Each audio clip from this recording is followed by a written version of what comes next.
बदना आहिनि अलाह उन्हनि भाइरनि खे अञा गंजलींदो असांजी ईअं मदद कंदा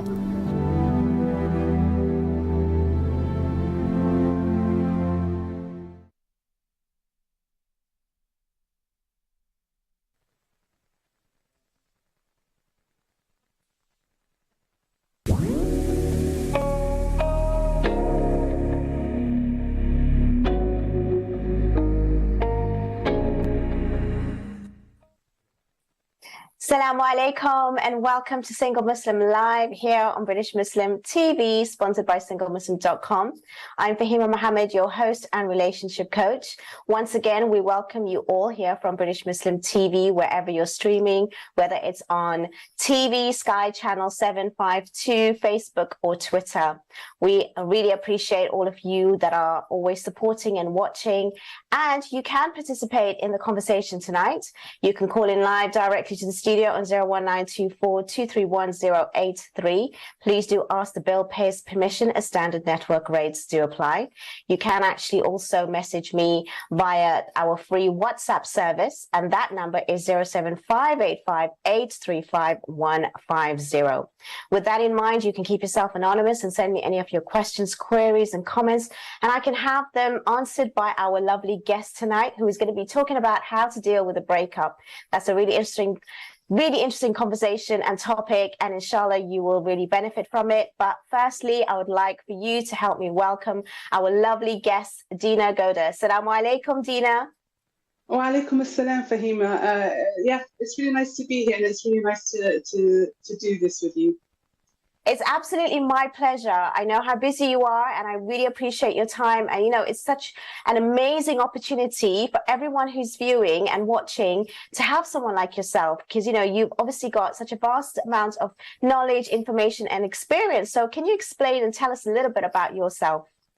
Yeah, sure. So my name is Dina Goda. I've been a qualified pharmacist for the past 13 years.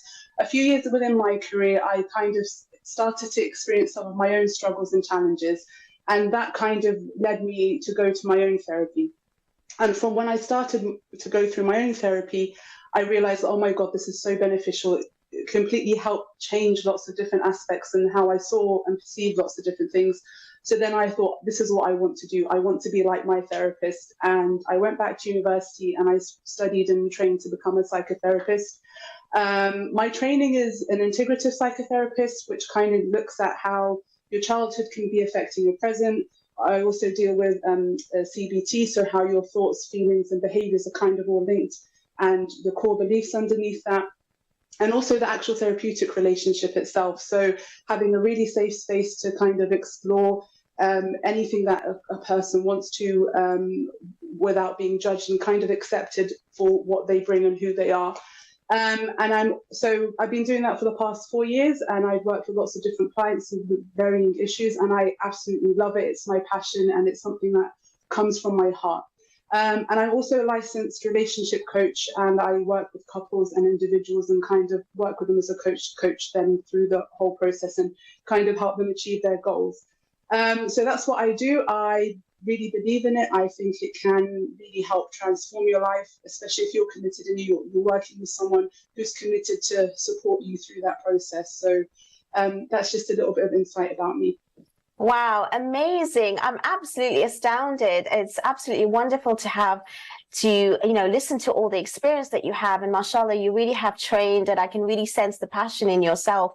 I think a lot of us go into this kind of career path is because, you know, we've actually gone through the challenges ourselves, and then you want to obviously transfer that and filter that to everybody else. So I think it's absolutely wonderful that, you know, it's not just experience, but it's also the studies, the learning, the professional behind it, which I really do admire as well.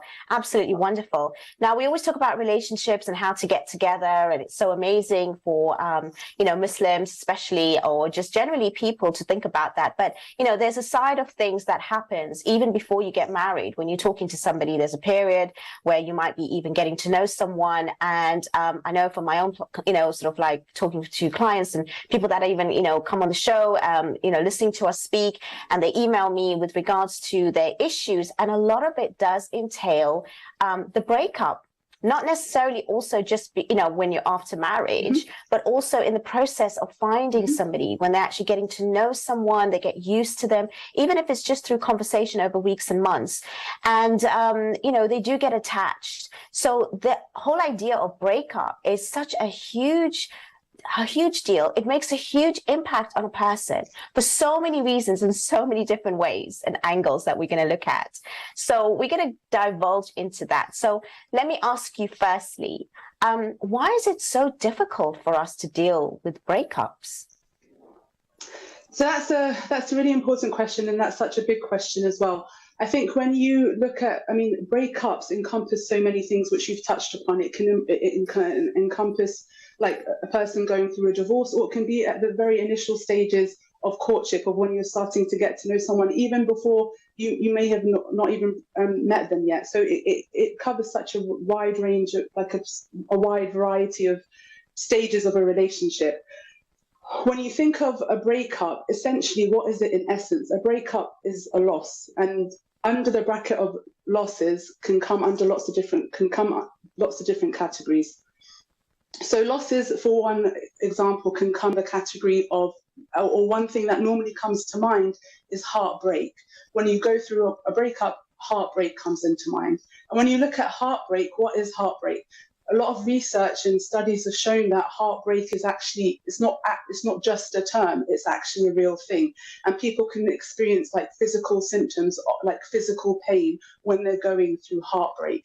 And even like they've done brain scans which show that when somebody's going through the withdrawal of romantic love, the same mechanisms in the brain get activated as somebody who is experiencing withdrawal of drugs, of substances, whether that can be, for example, cocaine or opioids. So you're going through withdrawal symptoms as you go through heartbreak.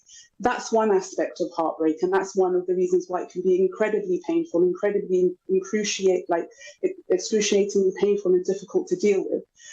So that's one aspect. And then there's lots of other types of losses that come with a breakup, whether that be stability, whether that be companionship, whether that be security. You can be very comfortable within a relationship, and you're kind of going into the unknown, especially if it's been a long-term marriage or a long-term relationship, or you've been kind of building a foundation in a relationship and a future with someone. You've got all of these hopes and dreams and aspirations of things that you've invested and things that you're planning to invest and achieve in the future. So there are also those kinds of losses. So there's lots of losses when it comes to breakup, and that's why part of the reason why it can be so hard. Also, when it comes to breakups, I think one aspect where it can be so hard is if you're the person that are being broken up with. So if somebody's ending the relationship with you, you're going through rejection yourself. And when you go through rejection, I don't think anybody in the world likes to experience rejection. But you're not only experiencing rejection from normally anyway, a lot of the times, you're not only experiencing the rejection that this person's kind of saying, I don't want to be in this relationship anymore, I don't want to pursue this anymore. A lot of the times what it can do, it can press against past wounds of rejection that might have not healed, or that might still be very present. And that's why you can sometimes get a very amplified reaction to something that might not be so very significant in your life. You might have just started to know someone, they might tell you that they're not interested in pursuing things anymore, and then you might react really in a way that is unexpected, and that you might find surprising, because it's not necessarily because of the person themselves, but it's because it's pressing against old wounds. And one thing that I'd also like to add is that I think sometimes we can add to our own suffering when it comes to breakups. A lot of the times what can frequently happen is that when somebody's going through a courtship phase, when they're engaged, when they're maybe have the nikah, or even when they're married, they make a commitment, or they build the commitment that they're making to the person based on a fantasy or a potential of what the person could be like, or what the relationship could be like. And there's nothing wrong with having aspirations or dreams or hopes and working towards something greater than what something actually is. But if you're not able to accept the reality of of the situation, of the person, of the dynamics, of the relationship that you're in, what you can end up doing is, if there is a breakup in the relationship, you're not only grieving the loss of the reality of the relationship, but you're also grieving the loss of everything else that's kind of been built up in your own fantasy. And I think that's where people can kind of add to their own suffering, and which is kind of unnecessary. So that's why, if you're able to kind of see things for what they are and where they are and the reality of the situation, you kind of really can help yourself through that process. Wow, you've given us such a huge insight in that introduction, and I love it. And I've actually got so much notes already while you were speaking, aside from all the other questions that I have for you. But what is the difference from the perspective of someone who is being dumped to the person that is going to dump? I mean, at the end of the day, you always assume that the person that's been rejected and dumped is feeling it the worst. Is it sort of different, similar, or what is the actual impact on both sides? So that's a really good question. I think before I answer that question, I think it's really important to make a distinction.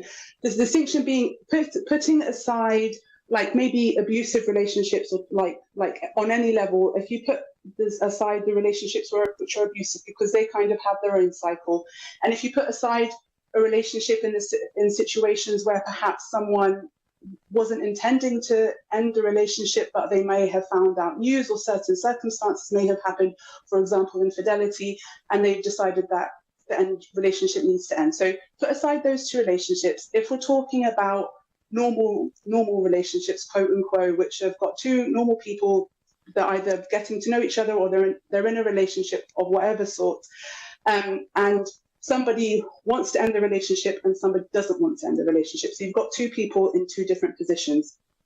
What are the stages and what is everybody going to go through?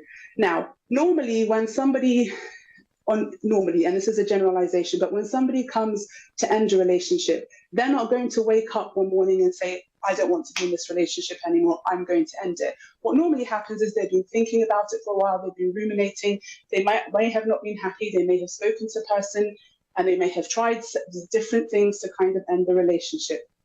So it's not something immediate.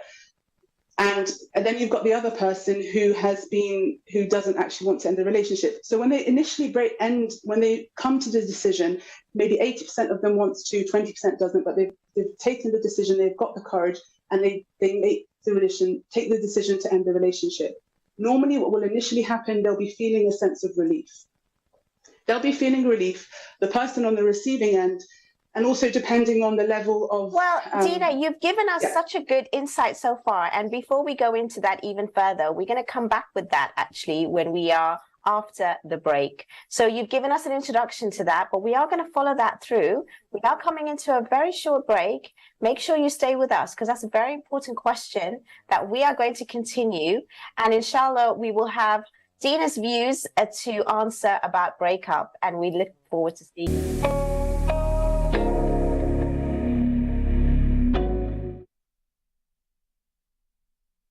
Assalamu alaikum, welcome to Questions on British Muslim TV with me, Mohammed Shafiq. So critical, and it's so important for our younger generation to get involved in politics and run for office. Is this vaccine, the various vaccines, halal? No material which is forbidden in Islam is contained in this vaccine. So that's why it is absolutely halal.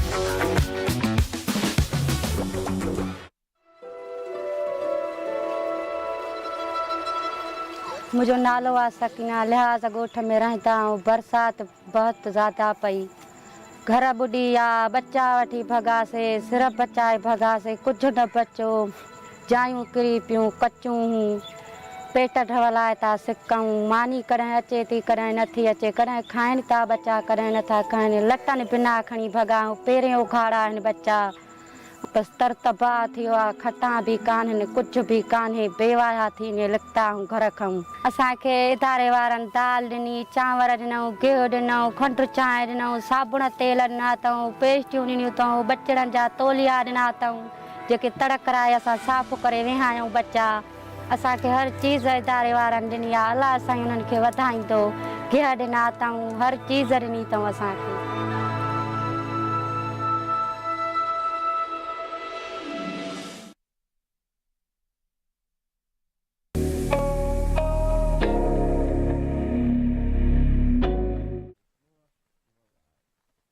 Assalamu alaikum and welcome back to Single Muslim Live here on British Muslim TV, sponsored by singlemuslim.com. We're here with the lovely Dina talking about how to deal with a breakup. We love to obviously interact with you all to help you find that perfect spouse. But we've also got to deal with the other side of the story when things don't work out. And this is what we're doing tonight. And not just to help you overcome this, but hopefully to move you on to the next stage. Now, as we were discussing before the break with regards to two people that are in a relationship, one wants to end it, the other one doesn't. Now, you were going through the different stages. Could you please pick up on that and continue with that? Because it was really important, and I really want to give you that time to explain it further. Thanks, Fahima. Yeah, so as I was saying, the person who decides to end the relationship, they'll initially be feeling relief, which is the opposite spectrum to where normally the other person is on the receiving end, especially if they weren't expecting it or they didn't want it. So they're not going to be feeling relief. They're going to be feeling all the other emotions that come with a breakup. So they can be feeling sad, anxiety, anger. So those are generally the initial kind, and shock, especially if they weren't expecting it. So sorry, Dina, when you said that the person who's actually dumping them, they will feel relief. Do you not think that sometimes there's also an addition of guilt as well? Because at the end of the day, with relief, they could be guilt because they could be feeling sorry and pity for the other person. Because we have to also understand that, as much as, the person who is actually being dumped, being, taken away that relationship, even from shock, we can't obviously take away the fact that the person who's doing it, they do have that kind of feeling as well. And I think for people that are going through that pain, they also need to understand it's not an easy decision. In fact, sometimes people stay in relationships for so long because it's easier. It's actually harder, even if it's relief. What's your thoughts on that? Absolutely. I can 100% agree with you. And that guilt and that not wanting to hurt the other person can make them stay in the relationship because they don't want the other person to experience pain and they don't want to be the cause of the other person experiencing pain. Absolutely spot on. I 100% agree with you. So they might not just be feeling relief, they can be feeling guilt. They can, and I think part of the reason that people might put off delaying or even not be able to go through the process of confronting someone or not doing it in such a direct way is because they don't want to confront the other person experiencing those kinds of feelings and go through and witness the process of what it's like to actually break someone and potentially break their heart and cause them so much pain and sadness. So that's the reason either somebody might not do it directly, they might end up ghosting someone because they don't want that level of confrontation. So yes, I absolutely agree with you. You're absolutely 100% right. So, but on a general scale, the people maybe after that and they've kind of processed that and they've dealt with that, there might be a level of relief. And they might end up going through a stage of like freedom, excitement, happiness, when they kind of like they can actually start to breathe from the relationship that they've kind of taken that decision. And then the other person is going through different stages of grief. So the person who's being broken up with will have heightened state of emotions at the beginning. And as they go through the process of grief, those emotions can vary. They can go from depression to anger to bargaining, them trying to kind of see if they can get the relationship back or kind of find a way to make it work if it hadn't done. and then kind of hopefully go through a process where they can kind of reach a stage where they can accept what's happened and accept it for what it is, accept that it didn't pan out how they wanted to. And once you kind of get to the acceptance stage, then you're able to move, hopefully, in a very general stage of the sense, move forward into a new relationship or move forward with your life. Now, the other person who's being broken, who's doing the breaking up, they're going to be experiencing those stages if they're given this space. So if somebody's breaking up with you, and then you kind of either chase them or bombard them or try to get them to come back to you or contact their friends or family and really try your best and not kind of allow that space or respect their decision or respect the boundary that they've put in, that kind of affirms it and makes it easier for them to kind of move on, because they're thinking, God, I really need to move on from this relationship. They can't even respect or accept my kind of decision. So if you allow somebody that amount of space, you will also allow them the space to kind of grieve the process. They might not be grieving the process at the beginning, but if they have that space, they'll be able to go through that process, and then they'll be able to. They'll start to. They'll start to feel the sadness, and then they'll start to actually ruminate about what was happened and the memories that they shared. That sadness might go into anger because of, oh, I wish it could have worked out. If only this had happened, if only they had done this.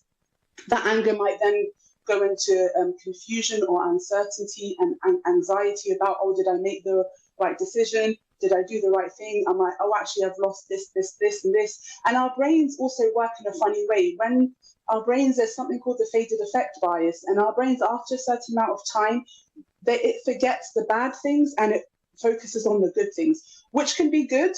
But sometimes if you're breaking up with someone and there's valid reasons, you need to be aware of this, because you can even write down all the reasons of why you're breaking up with someone or why the relationship ended, to kind of remind yourself. Because if you do find yourself focusing on the positive and forgetting the negative, you need a reminder. And that's when you might find your friends or your family saying, oh, but remember they did this, and oh, remember, but this happened. But anyway, when somebody kind of gets to the stage of uncertainty and anxiety, that's when they start to really feel, that's when it can really hit them. So they're kind of working on from opposite sides of the scale.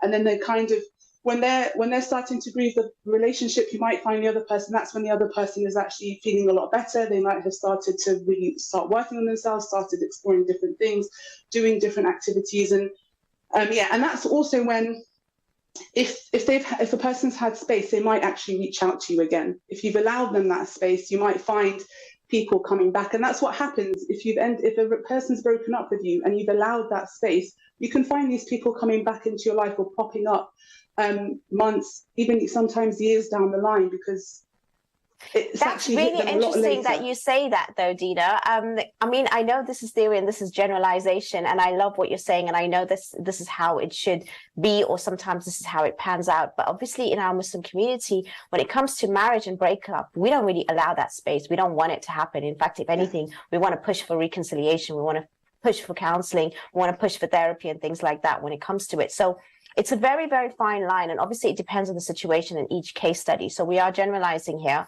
And of course, a lot of you that are watching and listening will have different feelings about this. Again, it also can be very triggering. And I want to warn the viewers that if you are triggered by anything that we're saying today, it is a serious topic, and people do have, some unnecessary and, some traumatic experiences just by even listening to this. So if you want to reach out, please do so on BritishMuslim.tv/support. It's really important that you do take care while listening to us tonight, and we are generalizing. Now, when it comes to men and women, there are a lot of studies that say it, but obviously we are individuals and we do actually, experience things differently. A lot of us say that, with men, they will just easily, whether or not they are the ones that chose to break up or not, but regardless, they can easily just move on to another relationship very quickly. They don't show their emotion as much, whereas a woman will actually feel the pain for a very long time before they get to the acceptance. Because breaking up is basically, like you said, it's like a grievance process. You go through those stages and then you get to it. But then in time, you find the woman that flourishes in the long term, whereas the man will have to come back to that emotion where they have kind of brushed under the carpet, maybe months or years later, and they'll feel it later on. Is that really true, or what is it in your opinion? Yeah, no, I absolutely agree with you. And you've kind of summarized it really well there.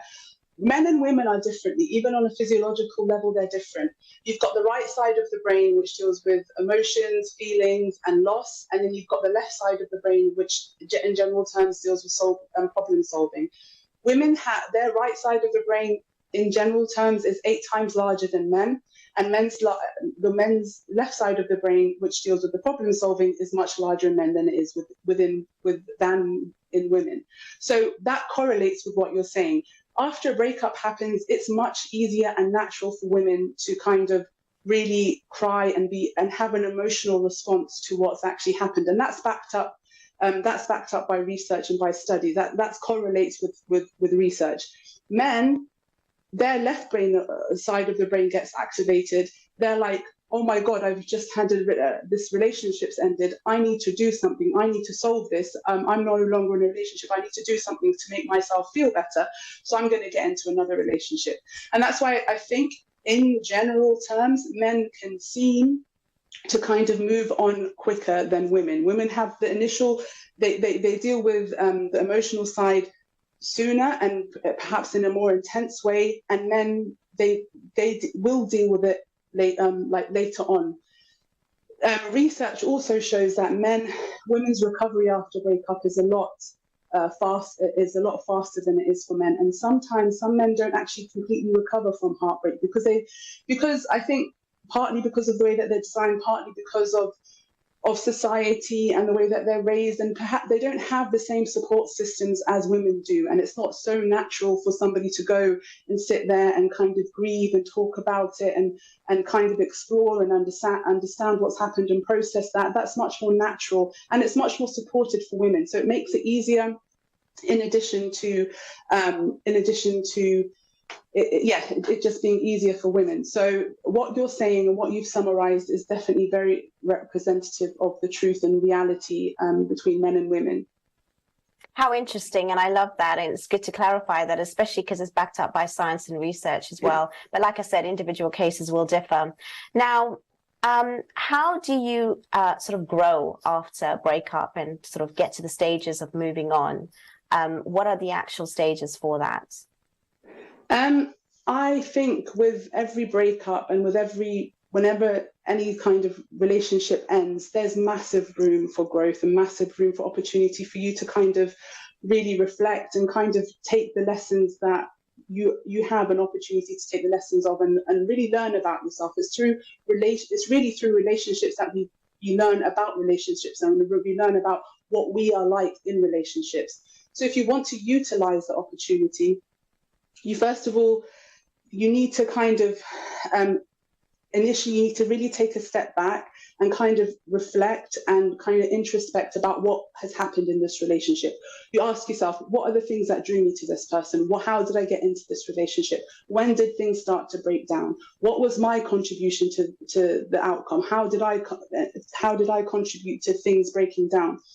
I think it's really important to take accountability for your part and kind of be honest. I think the more honest you can be about yourself to yourself. Well, that's a good point. And I'm going to stop you there because we are going to come back onto the break. And I think what you've highlighted is important. And I'm going to bring that back when we actually come back from the break. It's important that we do realize that you can answer any questions, and inshallah, Dina's here to answer them for you, as well as myself. Please do stay tuned. We're going to be continuing the conversation after this very short break. See you.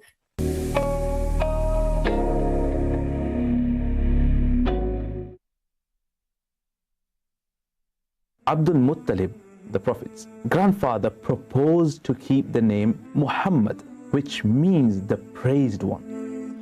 The Prophet is a person whose illuminated face is used to draw rain from Allah subhanahu wa ta'ala. He is a sanctuary for the orphans and a refuge for the widows. It is your light that we need.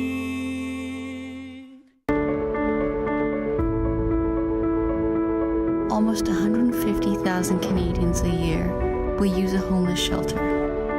These people need food, clothing, and access to basic hygiene.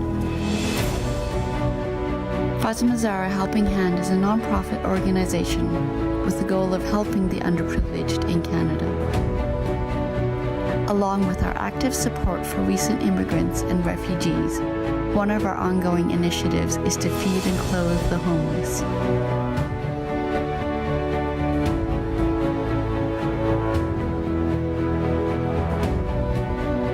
For more than a decade, we have provided hundreds of thousands of hot meals to some of the most vulnerable and needy.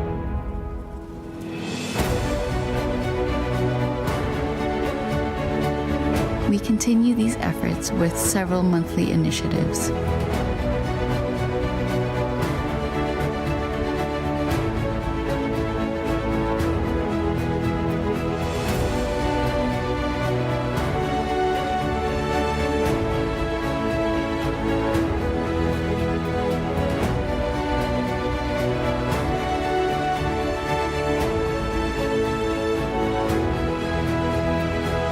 For more information or to donate, please visit our website, nurmuhammad.com.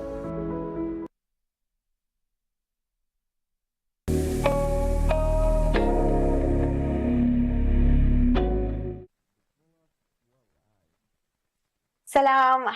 We are here on Single Muslim Live, and we are sponsored by singlemuslim.com. We're having again a wonderful conversation with our lovely guest Dina. It's so important, the information that she's giving us around breakups. You know, not just talking about the science, but the neuroscience and how our brains react, our physiology. And honestly, anyone that's watching, and if you've missed out, please make sure that you rewind and watch it from the beginning, because there's so much information out there, and you certainly need to take notes, and inshallah it will help you through this process if it ever happens. When we were talking before the break, Dina, we were talking about how to get over breakups, and I think it differs for different people, and I know you were going through the stages, but is there a timeline? I mean, a lot of people can really get stuck into this breakup stage for such a long time, and it can really waste many years. And I hear so many clients saying, you know, I wish I didn't, you know, stay that long. And what was the one thing that makes people come out of it a little bit quicker than the usual? What is it that they can do? What is it they can do to help themselves through a breakup quicker? I think, one, you need to allow yourself to grieve the process on an emotional level. Two, you need to surround yourself with people who can support you through that process, whether that be friends, whether that be family, whether you get professional help, allowing you to kind of grieve the process what has actually happened in the relationship, to kind of help you make sense, especially if you haven't been given clarity or you can't really accept the reason. So kind of helping you get closure on the situation. So allowing you to grieve, allowing you to process on a cognitive level what's kind of happened and make sense of it, that will help you put something to bed. And then I think it's really important to highlight to not kind of stay stuck in processing and it becoming ruminating and you kind of keeping yourself there when it doesn't need to be.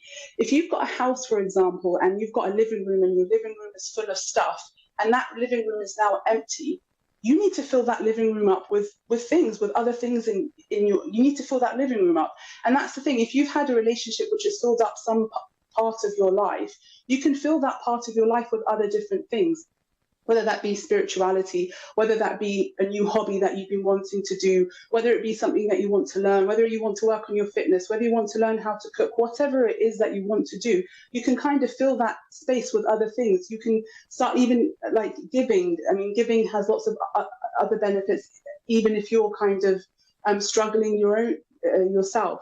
So there's fulfillment in that. So I think you need to help yourself. You need to help yourself kind of through the process and not make it unnecessarily longer than it needs to be. With regards to how long should it take, I think it's hard to put a pinpoint figure, but one thing I can say is that research shows that if somebody's losing somebody through death, so if, for example, a husband and wife, and there's love there and there's compatibility and it's a good relationship, if somebody's lost a loved spouse, the normal grieving process can take up to 2 years. That's an average if there's like a healthy relationship and a healthy way of processing. And that's for a good relationship, and that's from a marriage or like a loss of a dear loved one. That can take up to 2 years. So if you can kind of use that as a ballpark point kind of to kind of assess how long it should be. But like you said, you don't want to waste years of your life. When you're you're giving somebody that time and energy.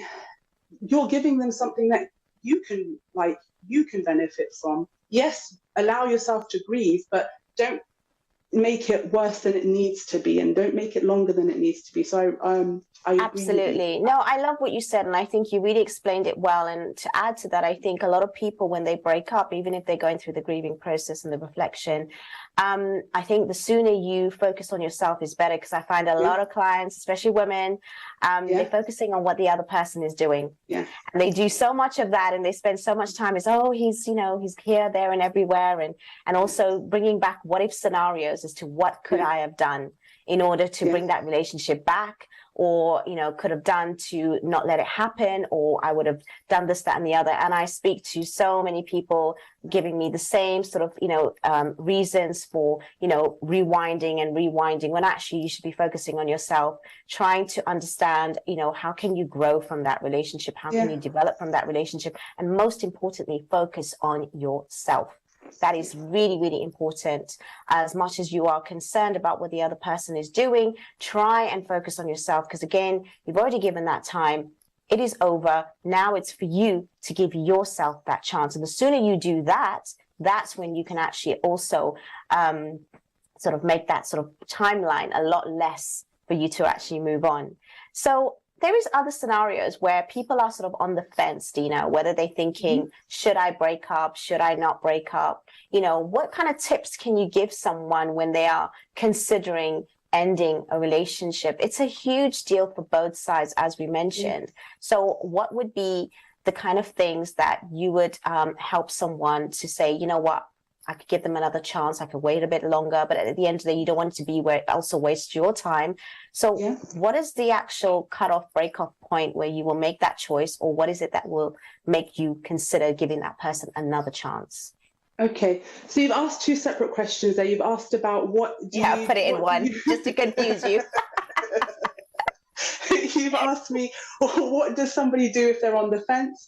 And then when do you give somebody another chance? So I'll try to answer both of them. So what do you do if you're on the fence? I think, first of all, you need to really understand what it is that's bothering you. You need to get to the core root of what actually is going on in the relationship, what's causing the problems, why are you not happy, and kind of address that. You need to explore what you're doing to kind of rectify the situation. Are you speaking to the person? Is the person receptive? I think praying istikhara is incredibly important. You need to incorporate istikhara in every aspect of a relationship throughout all stages, at the beginning and towards an end if there is a likelihood of a breakup. So understanding what's going on and trying to address that through your own reflection. You can get professional help, whether that be through a coach or through therapy, and kind of really understand and address the core needs. Obviously, a relationship works two ways, and you need both people to be working on the relationship to make it work and to make it successful. So you see the response from the other person. And I also think, so focus on that. And also, I think it's really important you take accountability for your part. I think that's incredibly important. Reflect and take accountability for your contribution to the dynamics, because there's always a two-way dynamic, and that can work in that can play out in lots of different ways, whether you need to work on setting boundaries, whether you need to work on expressing your needs, whether you need to work on actually having prioritizing the other person, or thinking or having more consideration. So that can play out. And so take accountability for what you're contributing towards the relationship, and marry that up with also having some level of self-compassion, and realizing that we're all human, we all make mistakes, and it's okay if you mess up sometimes. So I think pray istikhara, go through those stages, and ask yourself, is there evidence that things are changing? If you've been in a relationship, if you've been married, for example, for 5 years, and the last 3 years have been really difficult, you've been working on the relationship and you've not seen change, ask yourself, can I tolerate, am I okay with the next 3 years being the same as they are? Am I okay with the next 5 to 10 years being the same as they are now? See what evidence you have for change that's happening. So kind of go through that process, ask yourself those questions. That will help you be able to kind of know whether you, if you're kind of sat on the fence, that should hopefully help you navigate which way to go. Now, what was your second question again? It's kind of slipped my mind. When do you consider giving someone another chance? I mean, I guess you kind of put that in there to a certain extent. Okay, I think when you would consider giving somebody another chance, one, you need to understand why the relationship's broken down, and then you need to have allowed space to kind of allow for reflection on both parts. You need to understand. You need to have evidence that there is change and that there will be change. You can't.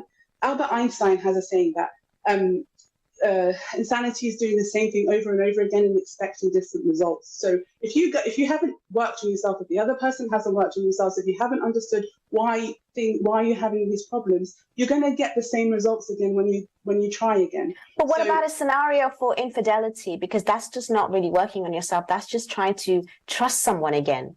That's a very extreme case, obviously, but that's the most common that people will find that, you know what, if they've cheated on me, do I give them another chance or not? I think that depends on you if you're prepared to, and it also depends on the other party. For it to work after infidelity, I think there needs to be certain criteria. There needs to be certain aspects there. There needs to be remorse. There needs to be acknowledgement of what happened. There needs to be acknowledgement of how that's affected you.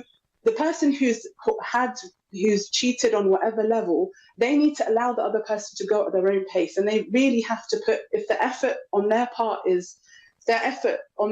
maybe needs to be 80%, and they need to gain that person's trust. And I think with infidelity as well, you need to look at it from, we're not going back to the same relationship, we're creating a new relationship. And I think that's one of the ways that you can kind of make it work. But both parties have to be on board. You need the person is going to be willing to give the other person another chance, and the other person needs to really kind of identify what's gone on and work on rebuilding that level of trust again, because the trust has been broken, and that will kind of remain there for some time until I don't know. Absolutely. No, absolutely. I think that's a really important point. And I think what you also said, which was really important, is that two people need to work at a relationship. And I also find a lot of relationships that are trying to give a second chance, it's one person that is trying more than the other. Is there a barometer? How would you know that there's, both people that are making the effort? How would you? Well, I guess that would be evident in that they're making the effort. I think you need to give somebody, like, if somebody is broken up with you or has, like, say, for example, cheated on you on somewhere at that level and there's infidelity there, don't go in giving your everything. If you want to give them the opportunity, create space and give them the opportunity and see what they do. And if they do something, reciprocate something in return at the same level. And then if they give more, you give more. And then if they give more, you give more. Don't go in all guns blazing and then you're kind of setting yourself up to get really disappointed afterwards. Take it step by step. No, absolutely. I think that's such useful advice. And again, as much as we want family support and friend support, I think it's really important that we do find some professional help in this situation, especially for some, serious and extreme circumstances. We are coming into our final break. Please do stay with us. We're having such an amazing conversation, and Dina's giving us so much information on this topic. Please don't lose out by not staying with me and keeping up with the final part when we do come back. And I hope to see you then.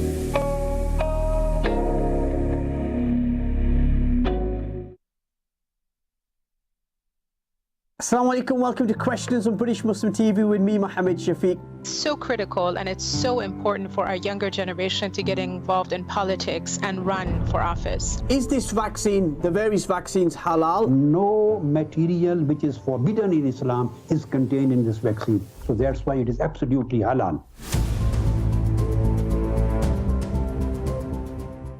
Look, Looking for the perfect place to host your next event? Gifto's Lahore Karai Banquet is here to make your event mesmerizing for you and for your guests. Catering for up to 180 people with extravagant ambience for all kinds of events like birthdays, weddings, henna, family function or anniversaries. Indulge your taste buds with authentic and freshly prepared Pakistani cuisine on site and delight your guests with elegance. For booking, contact Gifto's Lahore Karai.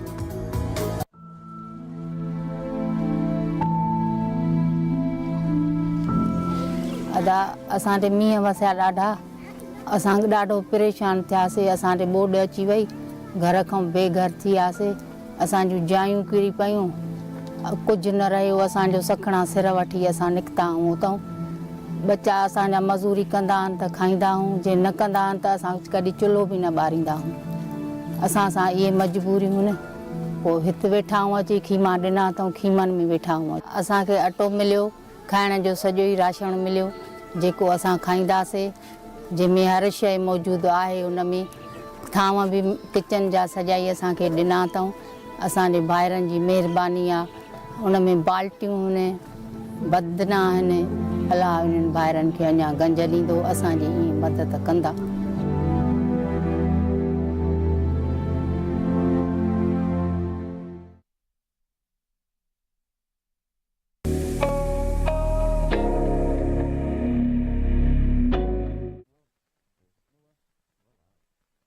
Assalamu alaikum. Welcome back to Single Muslim Live here on British Muslim TV, sponsored by SingleMuslim.com. Having an amazing conversation with Dina with regards to breakup. And we do have a caller online. I want to get to that straight away. Salam, you're on British Muslim TV. What would you like to say? Hi, I can't wait. I'm just here for the single Muslim thing. My girlfriend just broke up with me. I'm just here to see what advice you have. Oh, okay. Could you explain a little bit more as to how long were you together? So I was with her for over 4 years, and it was a recent breakup where she decided that it was too long distance, as I was all the way in Saudi Arabia and she was stuck in the UK. Okay, so what is your actual question? How to deal with it, how to move on, or how to get back? What exactly would you like to know? So, I don't know. I've been trying to contact her all the time, and she keeps texting me saying it's not going to work. And I keep telling myself that maybe there's a chance for it, but she's just not letting it happen. I don't know what to do about it. I'm really sorry that you're feeling this way, and I really do appreciate you sharing this with us tonight. I'm going to put it across to my guest tonight. Dina, did you hear what was just said? I did hear what was just said. It sounds like that you're really kind of struggling to kind of accept the decision that was made, and like Fahima says, I'm really sorry to hear that you're going through that process. One thing that you could consider, or that you can kind of think about, is there anything that you could do to kind of rectify the situation if you wanted to? If I don't know how long the breakup has been, how long since it's happened, but that is part of the difficulty of a breakup. You're kind of having to accept something that you may not want, and when you can kind of get to that stage, it makes it easier for you. But it just sounds like it's a difficult process to go through, and not an easy one, and it's not really a nice thing to go through either. So I mirror what Fahima says, and I'm just sorry to hear that you're kind of going through that. But you can grow through it, reflect on what's happened, and rebuild your own life and kind of hopefully move forward.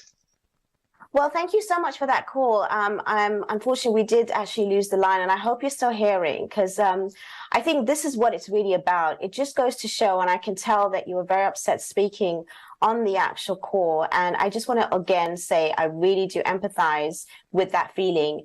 And we've all had some sort of experience where the initial breakup, it's so heartbreaking. It's so painful. It is like a physical pain. And I want people to understand that. And I want you who called in to realize it is okay to feel this way. And trying to get that relationship back is one aspect, but what you need to realize is that you have been attached, you have been, used to that sort of, scenario for quite some time. So allow yourself, firstly, if you feel so much for that relationship, to respect the other person that you love, and even if you want back, allow that space for them to come to that decision, and give your time sort of like a way of maybe being with friends and family. And if you don't have that immediately, then seek some professional help to sort of help you through that, because the initial days is really, really important. Those decisions at the beginning can really make a change and a difference to how you're going to deal with it later on. And I just want you to give yourself that chance to say, look, I'm in this emotion. This is exactly how I'm feeling, but it's so important to distract yourself as much as you can with good food, good sleep, going out, if you can, with some really good, wonderful, loving friends and family, okay? Because you need comfort. Because what you're getting from her, what you used to get from her, you still can get some of that from your friends and family, because you just need that kind of acknowledgement. You need a shoulder to cry on to get through it. But I promise you, every day will get slightly better. Okay, I know you said it's really immediate, and that immediate state will make you feel so vulnerable and like as if there's nothing you can do. But I promise you, you can. And please do reach out even more, and even try to email me if you want, or Dina, and we will try and help you if you need to have much more assistance outside the show. And again, thank you so much for calling in and sharing. And I really do wish you good luck, and hopefully you will get through this. And I know for a fact you will. Again, it just goes to show how important these topics are, and people are listening, and they are, feeling what we are speaking. And it's so easy to even give these theories and to talk about it. But this is real life. When you go through it initially, like he's just reminded me as to how when you first go through it, all these things are not necessarily going to help you there and then. What you need is love and care around you, right? It's so important to reach out to people that are willing to have you in that space, and make sure you don't stay alone if that's what's making you overthink. And remind yourself of those scenarios and things, but also do it in a healthy way, because a lot of people can turn to substance, can get addicted, can go and turn to even, sadness, which can turn to depression. And, reflection is one thing, but if you're going to reflect in a way where you're going to have, that sort of like regret. So just be very, very careful and mindful. Okay. And I know I'm going a bit on about this because I think it's very important that people that called up like you just did, I want to make sure that, people understand that this is not an easy process. And we're talking about this because it's real life. Again, please do reach out, and I hope to assist you any further. Dina, before we even end the show, I know we've got some time, but I want people, actually, this is a good time for you to share your details if someone wants to reach out to you, because I think it's important, especially with what you know and what you do, so that if anyone wants to reach out to you, what is the best way to do that? So I'm very active. Currently, I'm in the process of building a website, and I'm in the process of doing that. But if you want to reach out to me, come find me and follow me on my Instagram page. It's @DinaGoda, all one word, and you can send me a DM. If you'd like to work with me, you can contact me through there, and that's where I share all my content. I make videos, and I do write posts sometimes as well. And I just share tips and pieces of information which I think people can find useful. So, and I'm also in the process of organising retreats and programs for people to attend to work on either self-development and growth, and also couple retreats. So I've got lots of things in the pipeline, inshallah, that I will be releasing in some stage in the future, sometime next year. But those are things in the pipeline. So, but come and find me on my Instagram. Come and find me on my Instagram page. Yeah, definitely. Please do give her a follow. And if you do need extra help, and even when you're going through a breakup, I know the initial stages is not going through the development stage. I quickly want to ask you, as we've got only 5 minutes left, there's a common myth as well about if someone walks away from your life that, they never really valued you. And a lot of us, kind of have that loss of self-esteem, and they feel that they're not worthy. It's a really, it's heartbreaking. And I find that also with men and women. The other story is that men men can deal with, sort of rejection a lot easier. They can ask her, 50 girls, let's go out, whether it's on DMs or whatever. And if they get a rejection, it's like, all right, it's fine, I can get another one. Whereas with women, it can be a little bit more personal. What's your thoughts on that? Yes, I think that's true. I actually think men might not necessarily find it that easy. I think maybe behind social media it might be easier because there's kind of like a screen behind what's going on. I think with a lot of men, they need some kind of instigation if they can do. So they need to know that they're not going to get rejected for them to be able to take the first step, because a lot of the time women want men to take the first step to have that level of confidence. And in some cases they can, but they also, sometimes they need like a little nudge. It doesn't have to be something direct, but they do need a little nudge to say, do you know what, if I approached her, there will be a chance of reciprocity. And you said that women kind of take it more personally.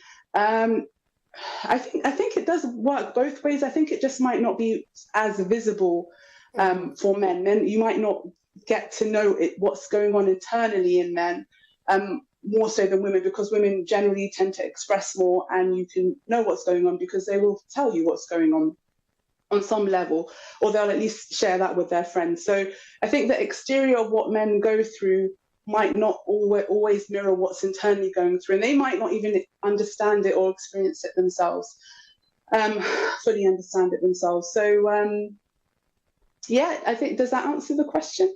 Yeah, no, it does. Absolutely. We've only got a couple of minutes left. So if you wanted to leave some final thoughts before the show, I really want you to have that final say. So please take it away within a minute.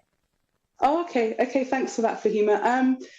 I think it's really valuable for people to understand that breakups are a part of life. Like, I don't think anybody will go through life without experiencing some level of breakup. So it's normal, and emotions, they're not permanent. These states are not permanent. An emotion will come and an emotion will go. And for you to heal from it, you need to feel it. You need to feel to be able to heal. So kind of allowing yourself to feel those emotions and grieve the process. There is light at the end of the tunnel. You will get there. It will get better, inshallah.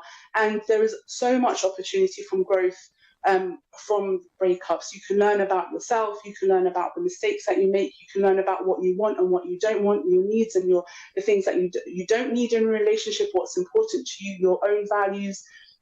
So there's so much opportunity for growth. So if you're in a hard place, or if you've been in a hard place, and if you might experience difficult times to come in the future, it's okay, inshallah. Like, if you allow yourself to kind of go through the process, get the support that you need, surround yourself by people who can really help and support you and love you and care for you. You summarized the advice that you gave to the caller was brilliant, Fahima. I was like, yes. So really. Well, you know what? Thank you so much for today. You've been an absolute gem. You've given us so much insight, so much information. Honestly, I could really speak to you for a lot longer, but unfortunately, we have come to the end of the show. So I really want to thank you, Dina. Please, everyone that's watching, please do follow her. And yeah, I really, really appreciate your entire conversation tonight. So thank you for joining us today, Dina. Really, really appreciate it. Thank you so much for having me and inviting me, Fahima. Like, it's been an honor. No, I really love the show, and tonight was extra special. Again, my thoughts are with the caller that spoke to us tonight. I just want to say again, as I reiterate what Dina has said, it's really intense at the very beginning when it's an initial breakup and emotions are heightened. Allow yourself the space and you will get through it. But please do reach out if you need more information or any sort of assistance. This is why I love the show. It is all real and we have amazing guests, and inshallah you join us next week, same time, same place, where we will be having another topic and guest. We really appreciate you watching. We appreciate our guest tonight, wonderful Dina Goda. Please give her a follow and we will see you next week. Take care. Have a good night. Salam alaikum.